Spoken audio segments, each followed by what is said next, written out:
Alright, what's good, y'all? I got my official 2025 NBA mock draft. The draft is going to be tomorrow night. I'm currently recording this the day before, or the night before, and the Kristaps Porzingis trade just happened, and the Drew Holiday and Anthony Simons trade happened last night. So, as far as the draft order, I'm going off what it currently is right now. And I have it pulled up on my phone just to make sure that nothing else changes. With that being said, the first overall pick, everybody knows it. He's only had a workout with one guy. It is Cooper Flag.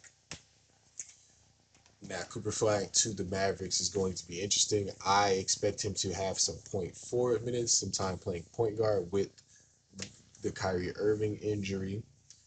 I know a lot of people have him compared to Kawhi Leonard or Andre Karolinko, and I think at the NBA level he will be an exceptional defender from day one. I'm not in the class that I think he's going to be a generational talent, so to speak, but I do think he's going to be a top 10 to 15 player at on average, I should say, but at his peak he could probably be top 6 to 7. Next up is another obvious pick is Dylan Harper. Not much to say here either. Guard out of Rutgers. He's going to come in and he's going to be set in a winning organization that knows how to develop talent. And he's going to be playing beside Stephon Castle, the Spurs pick last year, and the veteran star guard in De'Aaron Fox. And I think he's going to be able to learn from them very well. He's very he's a very good scorer already, and he has the playmaking upside. And I think if we're going off ceiling alone, he should be the best guard on this team in a couple years. I think he has the ability to play both, beside both guards I just mentioned. And with his height and versatility, he should struggle defensively playing with both guards at the same time. And I think Stephon can slot up to the small forward anyway because he's a good enough defender to play up. Now is here where the draft really starts. The Philadelphia 76ers have a decision to make. They can either use the pick now or they can trade back. In my mock draft, I'm going to have them trading back, and I'm going to have them trading back with the Brooklyn Nets for pick 8. And I think they have pick 22 currently. We will see. But for right now, I'm going to give them pick 26. And in that trade as well, they're going to get Cam Johnson to add to their depth. And they're going to be sending out Kelly Oubre and Andre Drummond. So the contracts a match. And with the Nets having this pick, I'm going to have them taking Ace Bailey. Now, what is interesting about Ace Bailey currently, he has been, I guess you could say, tanking his draft stock because he hasn't worked out for any of the teams picking in the top 5. And he said his preferred destinations are Washington, Brooklyn, and New Orleans. I don't really like the fit with New Orleans at all. And as far as Washington, I think I have another player that they're going to take. So I think by default Ace would fall here. Now, with him taking his draft stock, it isn't very likely that the Nets will trade up for him. But if in my world, I'm going to have them do that. Next up, I have probably not even probably my favorite prospect in this draft, VJ Edgecombe, going to the Hornets.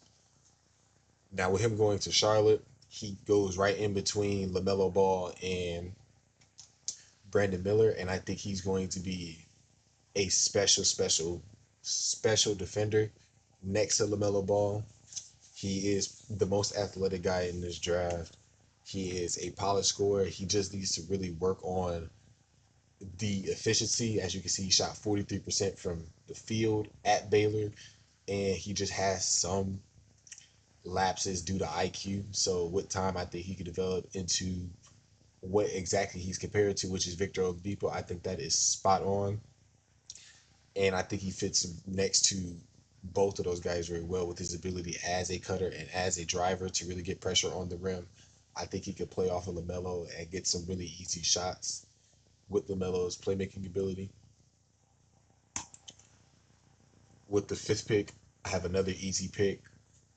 I have Utah selecting Trey Johnson. Now, he is, in my opinion, the best scorer day one in this draft. He averaged 20 points per game in a tough SEC conference. He is a very capable three-level scorer. He can shoot it. He can put pressure on the rim. He has the mid-range. My only questions are with his playmaking, just a little bit. He wasn't really asked to do that much at Texas, but that and his defense, he is a little bit smaller weight wise, but right here has him licks at 6'6". I think he's more of a 6'4", 6'5". And this is how he looks on film, in my opinion. And honestly, I think the Jazz just need somebody that can be a number one, and I think Trey Johnson has the ability to be a number one scorer in this league. Here, the Washington Wizards can do a couple different things with this. They can either go Jeremiah Fears, they can go Noah Singay, who are both some of my favorite players in this draft. They can go Kasparas Jakisionis. They can go Kamal Maliwatch, or they can go Derek Queen, who is from the DMV area and is friends with Bub Carrington, who is on the Wizards currently. Personally, I'm going to have them taking Jeremiah Fears though. I think Jeremiah Fears' ability to work the pick and roll with Alex Sarr opens up a lot. I think with the way the roster is currently constructed, I think you won't have to really worry about his defensive incapabilities because he's going to be surrounded by a bunch of long, versatile defensive wings in Bilal Coulibaly, Keyshawn George, and Alex Sarr as the anchor. And I just think he is exactly what this team needs. He is an electric scorer. He was lighting it up at Oklahoma throughout this entire season. He just got better as the season went on. And then he had a good March Madness game against UConn. I'm pretty sure that's straight play. So this is a home run pick for Washington, in my opinion. And they just traded Jordan Poole away today. So even more reason to make this trade. Now, let me make sure that I have all the draft order up currently. And make sure I have correct.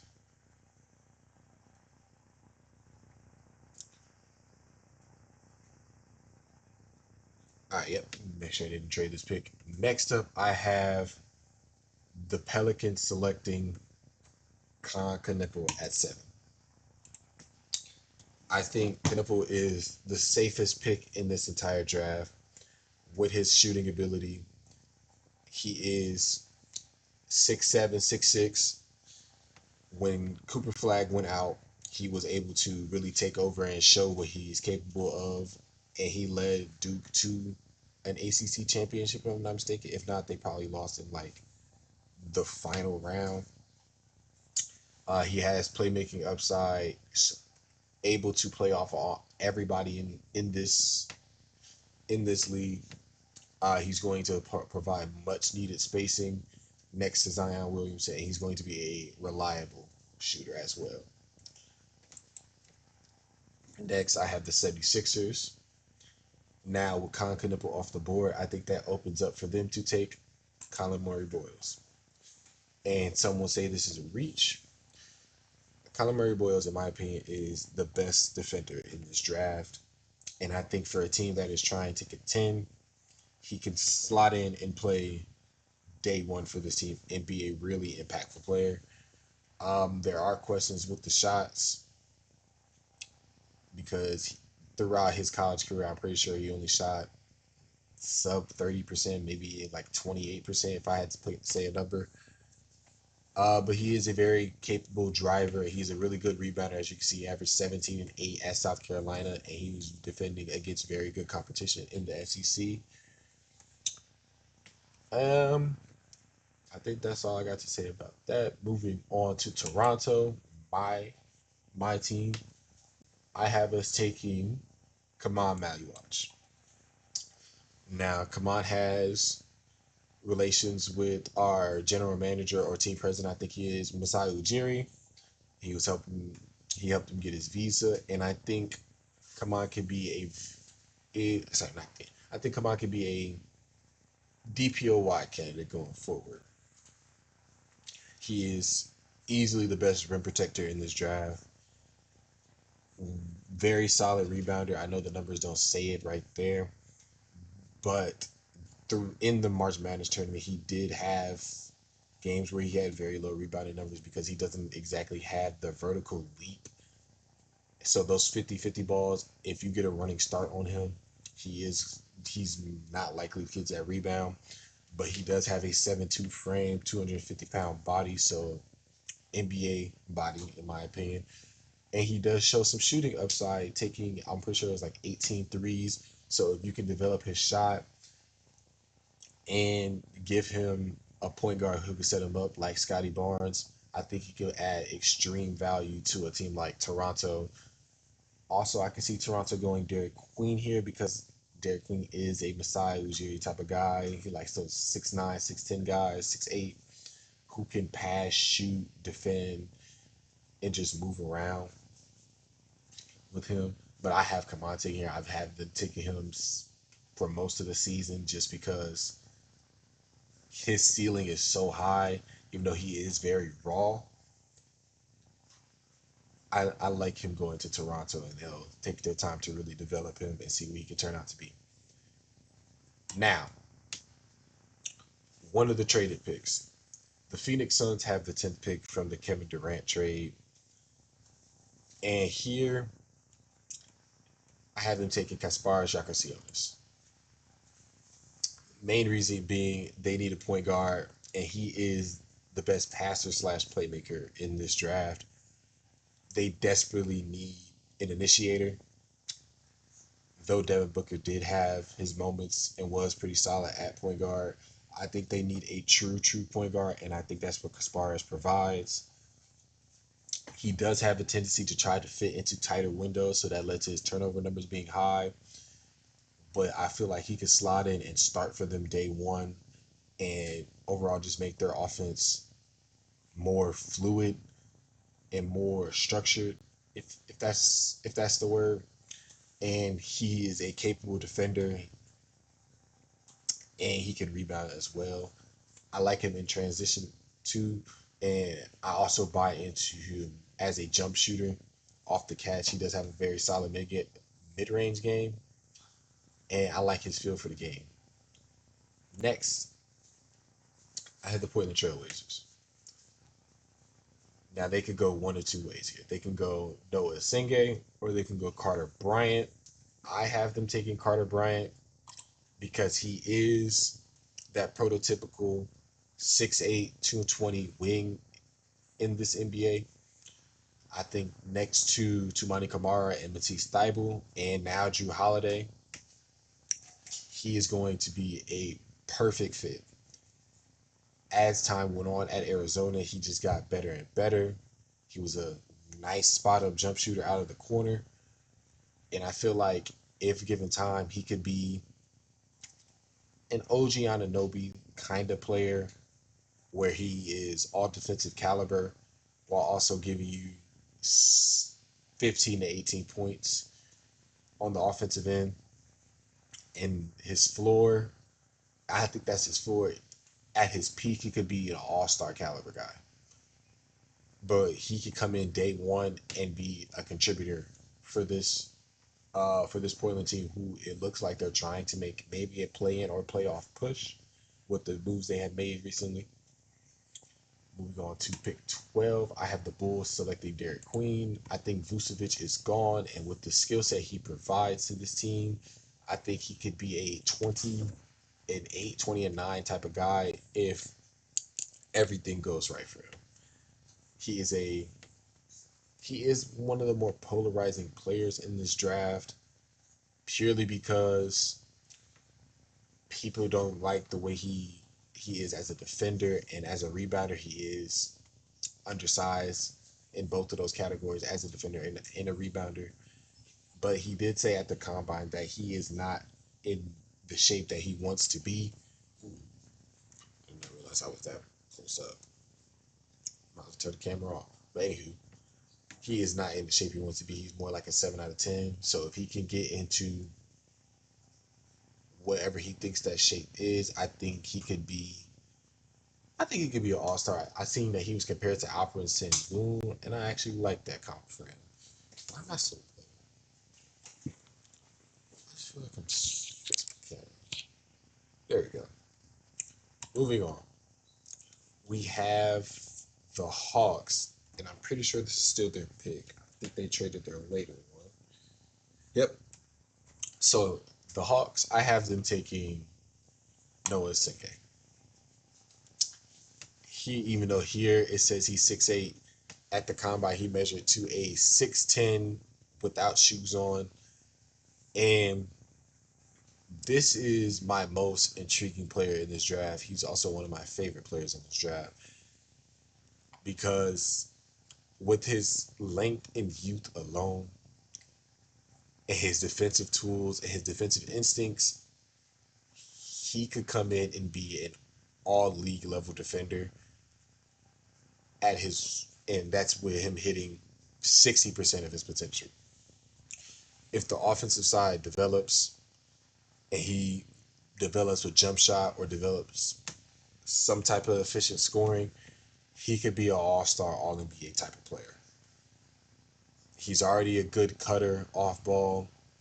He has a nice feel for the game on defense, and he is a capable playmaker and a really good rebounder. There was a report today that he is not going to play in the finals games overseas in the league he is in to attend the draft, and he has been invited to the green room. And in Atlanta, I think playing next to Trae Young will really help his development because he's going to get a lot of easy shot opportunities, whether it's catch and shoot threes or just lob opportunities because he is a good athlete as well. And Trae Young is one of the best playmakers, if not a top 3 playmaker in this league. So he's going to generate a lot of looks for him. And overall, the Hawks, you can never have too many good wings. Now, moving on to the Spurs in pick 14, I have them taking Jaeger Demon. He, the point forward or point guard, depending on how you look at him, out of BYU and out of, I think he's from Serbia or Russia, one of them. At BYU, he averaged 10, 5, and 4 and shot 41% from the field. I don't think BYU made it to the tournament. I don't remember.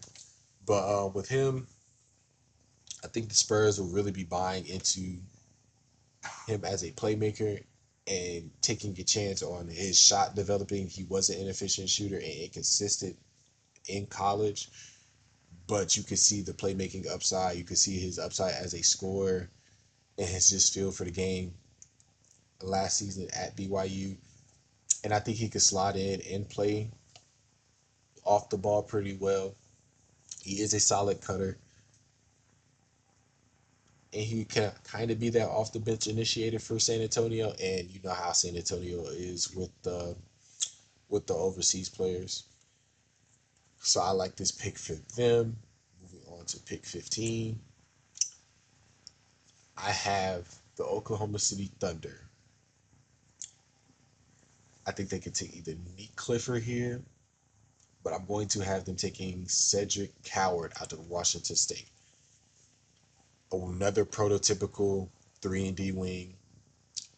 The sample size at Washington State was really small because I'm pretty sure he got injured, but he averaged 17 and 4 there on 7 rebounds, a basically for this pick, I just have the rich getting richer with OKC. They get another guy that is going to come in and be a really good defender. He's going to be able to knock down shots. He does help their shooting a lot, and he's just a very gifted athlete. His combine really shot him up on a lot of big boards. So, and he played solid competition. He is a D3 player and he is experienced. He played 4 or 5 years of college. So, moving on, I have the Grizzlies taking Nick Clifford. With their current roster construction, they're going to need a shooter and they're going to need wing defense. And in my opinion, you can never have too many wings. Meek is a very good rebounder for his size, being 6'6", and another 4-year college guy. He played 2 or 3 years at Colorado, and then he just finished at Colorado State. And he had a very good tournament run as well in that first round. So I like this fit here. Moving on, I have the Timberwolves. Now, the Timberwolves are a difficult one because I expected Rudy Gobert to be traded. With that being said, if they lose Naz Reid, and currently he hasn't resigned, I'm going to have them taking Danny Wolf. He is a hidden gem, so kind of in this draft, because the skill he has as a 7-footer is ridiculous.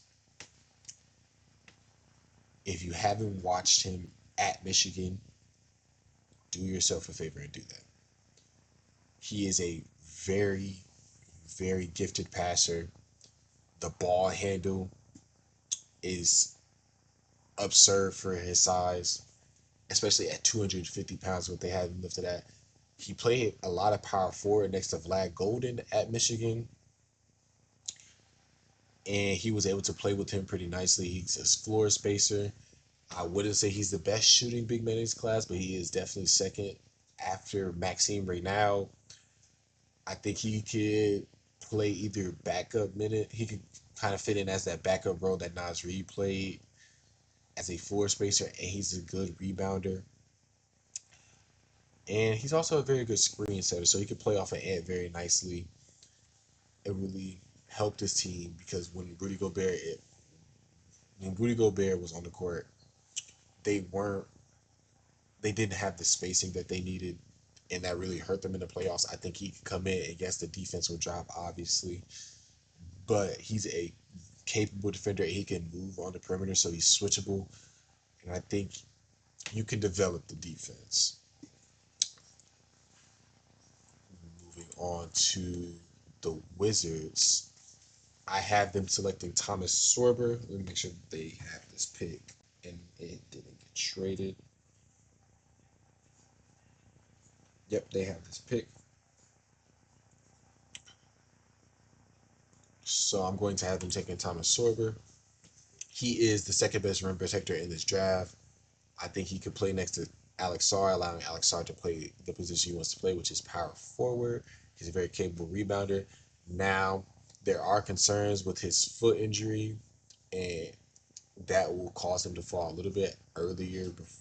Before I knew the severity of his injury, I did have them just right outside the lottery or at the end of the lottery. I think in one of my mocks, I had him going to the Bulls, but I like him at Washington more because he's going to be able to play next to such a gifted defender, Alex Sarr. He's going to be able to catch some lobs and work the pick and roll with Jeremiah Fears, who they took earlier in this mock. And his touch around the rim is nice. He's a very athletic finisher above the rim, so he can be a great lob threat. The concern is he doesn't really have much shooting upside, but he was willing to take them. So if you can maybe get him up to just taking them and maybe knocking down a respectable amount, that's even better. And for that value at 18 alone is incredible already. Next is Brooklyn in their second or third pick of this draft. I have them taking. Okay, this is a little different. I have them taking Asen. No. See, now it gets difficult because I can have them taking Johan Behringer, Will Riley, or Asa Newell. I'm gonna go Johan just for the upside. He's younger than Asa, I'm pretty sure. Um, Overall, I think Claxton gets traded either on draft day or after the draft, and he could come in. He has that NBA ready body, and his upside is higher than Ace's, in my opinion. And since he's a bigger body, not much else to say on there. With the 20th pick, I have the Heat taking Walter Clayton Jr. I feel like he's a Heat culture type of guy. He went on that insane March Madness run where he just hit big shot after big shot after big shot. And I think he could come in day one because he did play a lot of basketball and he is very experienced as a shooter. So he had as a basketball player in general, and as a shooter, he adds much needed volume and spacing to this team. And if he takes a playmaking leap, then this is even better of a pick. But this is to me a home run pick if he goes to Miami. And he's just a really tough kid, really poised. You know, a lot of them shots in a lot of them games came after Florida was down 6 or 7 points in the second half. So just a this is just a good pick in my opinion. Next, the Jazz. Now the Jazz can do a couple things here. They can go Will Riley, or they could go Asa Newell. I'm going to have them taking Asa Newell, even though they took Filipowski last year. But I feel like Filipowski is more of a power forward, while I feel like Asa can be that lob threat energy guy playing the center next to Filipowski, even though he is smaller. I think they listed him at 6'9", 6'10", but he has the athleticism and the foot speed to play either the 4 or the 5, and he was a willing three-point shooter. He didn't hit them, but he was willing to take them, and that to me shows he has confidence. So, and overall, his jump shot didn't look necessarily broke, so I think you can develop that, maybe fix that with some good coaching. Overall for the Jazz, like I said, he fits next to Filipowski. He can come off the bench for Walker Kessler and still hold that defensive intensity. He may not be as great of a defender as Walker Kessler, but he is just maybe a tier or two below. Next, I have the Hawks, and I think this is the pick they traded to Brooklyn. Yep, this is the pick they traded to Brooklyn, so I'm going to give this pick to Brooklyn. I'm going to have them select. They could really go anything. I'm going to have them select Nolan Traore because this team needs a point guard. They don't have one currently. I do think they're not going to bring in all five of the players that they are slated to bring in with the 5 picks they have. I do think they're possibly going to make a trade to get someone that they can build around a little bit more. But Nolan Traore, another French guy coming into the draft, he has very high upside as a playmaker and as a scorer. I think they are going to worry a little bit on the defensive end, but as a passer, he is special. At pick 23, this is the Pelicans, and I have them taking Maxime Reynal, another floor spacing big that can fit next to Zion. They just traded Kelly Olynyk earlier today. So he is a capable rebounder. He's actually one of the better rebounders in this draft. He averaged almost 11 at Stanford. He is also one of the smartest players in this draft. He shot 37% from three in college, and he played 5 years, so another experienced guy. I know last year they took Yves Missy, but I feel like he's a much better fit next to Zion just for the spacing aspect. Next, the Thunder. Is this the Thunder's pick? Yes, it is. I have the Thunder taking. They need shooting. I, ooh, they took Cedric Coward. this is where they can really get fun. Hugh Gonzalez is an option. Well, Riley is an option who doesn't have to play right away. Hmm.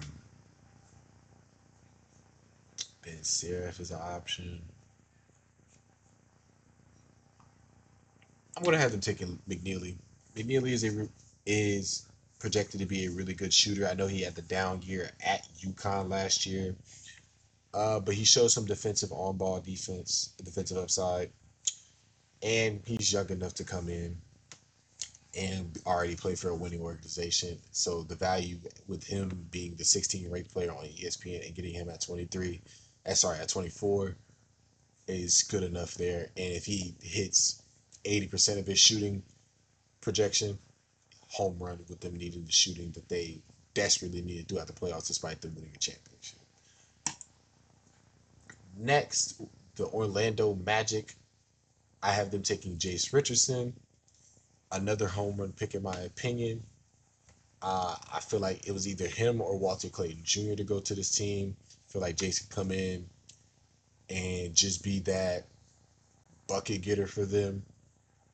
And they do need a point guard, in my opinion. I don't really buy into Jalen Suggs as a true point guard. Maybe he could come in and play that Cole Anthony role a little bit better.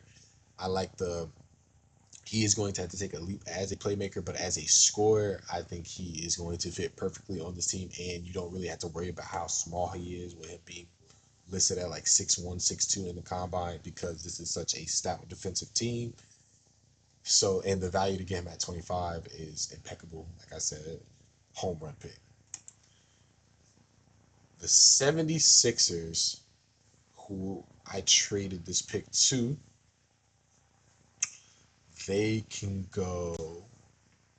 They can go. Nah, I think I had them taking Colin Murray Boyles earlier. Hmm. Tyrese Proctor is an option. Well, Ben Seraph isn't a bad option. Hmm. I'm going to have them take Drake Powell.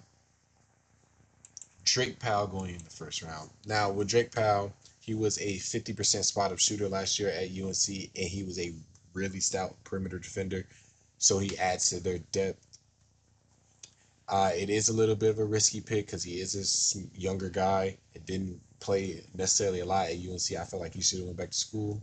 But I feel like if you give him a role, he'll be able to play that pretty nicely for them in the minutes.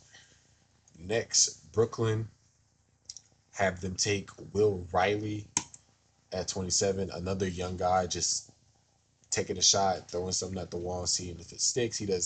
He is going to need time to get acclimated to the league. I don't think he's a guy that's going to hit the ground running like some other guys I have mocked. But I feel like if they are really patient and going to Brooklyn, he can take his time and be allowed to make mistakes. Uh, Boston, who just traded for Anthony Simons today. Originally, I had them taking Ben Seraph. I don't out of Israel. He is a very active defender, and I feel like that would fit pretty nicely. I do like Ryan Kalkbrenner here too because they just traded away Porzingis. Um, I'm gonna go Ben Seraph still. He is he has the best hands of the draft, and if you take a chance on him as a scorer, maybe you may maybe you can get something, but as just as a defender and as a playmaker, this is good value for them. And they just lost Drew Holiday, so he immediately slot in and filled that role. And he's going to be around very smart players like Al Horford and like Derek White to really learn from. So I think that could play a good part. Also, an All NBA player in Jalen Brown. So I like him in Boston. Next, I have the Suns taking Ryan Kalkbrenner. They need a center. He is one of the better one of the best defending centers in this draft, and he has the ability to space the floor. But overall, he's a very good rebounder and pretty athletic for his size. He was a very nice lob threat at Creighton, and he's an experienced guy, so you don't have to worry about him having that moment as a rookie where he has to get figured out to the NBA game. Here, this would be the perfect draft for the Suns, purely because this fills two of the major holes they had, which were defense and lack of playmaking and an initiator. So I think him and Kasparis would be great picks for the Suns. And then at pick 30, I feel the Clippers either need to go center so they can go. Nah, I don't. I'm not feeling the Yannick pick in the first round. And ESPN has Ryan Nembhard at 62. Yeah, I'm gonna have them take Ryan Nembhard. I think this team needs the youth, and since he is such an experienced guard and a very steady playmaker, I think he can be that off the bench initiator that they were kind of looking for with them having Ben Simmons and Kevin Porter Jr. I think he can run the bench unit pretty nicely. He is a little small, but with the way this team defended last year, I don't think that would be a problem. And they have a lot of really very long wings, so I think he'll fit in nice and be able to generate some opportunities for other guys. That will conclude my official 2025 mock draft. I had Just to recap, I had Cooper Flag going first overall, Billy Harper going second overall to the Spurs, Ace Bailey, and the the Nets trading up for Ace Bailey, VJ Edgecombe going to the Hornets, Trey Johnson going to the Jazz, Jeremiah Fears going to the Wizards, Conka Nipple being drafted by the Pelicans, Kyler Murray Boyles going to the 76ers at 8, Kamal Maliwatch going to the Raptors at 9, Kasparas Jakusionis going to the Suns at 10, Carter Bryant going to Portland, Derek Quinn going to the Bulls, Noah Senge going to Atlanta, Gager Denver rounding out the lottery at San Antonio, Cedric Coward going to the Thunder, Nick Clifford going to the Grizzlies, Danny Wolf going to Minnesota, Thomas Silver going to Washington, Johan Berger going to the Nets, Walter Clayton Jr. going to the Heat, Asa Newell going to the Jazz. He did fall a lot in this draft, I realized. Nolan Traore going to Brooklyn, Maxine right now going to the Pelicans, Liam McNeely going to the Thunder, Jason Richardson going to the Magic, Drake Powell going to the Sixers, Will Riley going to the Nets, Ben Sarah going to Boston, Ryan Kalkbrenner going to Phoenix, and Ryan Nembhard rounding out the first round going to the Clippers. Overall, if you enjoyed this video and you want to see me do more draft coverage after the draft, make sure you like, comment, and subscribe. My camera's going out of focus. What's going on? Hello? I'm trying to do my outro, dude. Come on. I'm gonna have to get that out. What's going on?